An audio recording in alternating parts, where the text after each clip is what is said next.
Hakapor baka Jylla Minghalia kalap nlet jingmut halor ki jing hakalet kawan ki kali hakapor long school Myntri Tnat pule puti urakam sangma ula pentem baki don tang Khyndiat ki bala Pdiang ya ka Jingshakri Jong ki bos stems haka Jylla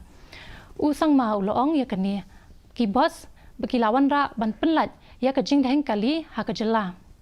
uni Myntri uloong ru bal om da bon than ki kemi ki kpa bat ki school ki bakloi ban Pdiang ya kani ka benta shu loong balada ki school hakan nong ba shalong kim kwa ban penon kam ya kini ki bos ladai ban pha no yaki shaki school bat ki college hakan leng ka district jong ka Jylla. We will meet the concerned department. We will discuss with the urban affairs department. I would be happy because within the Shillong city, if the schools and the college doesn't want to use their passes, I think we will certainly examine why not it gives to the college from different district of the state. We will take up this matter with the urban affairs department.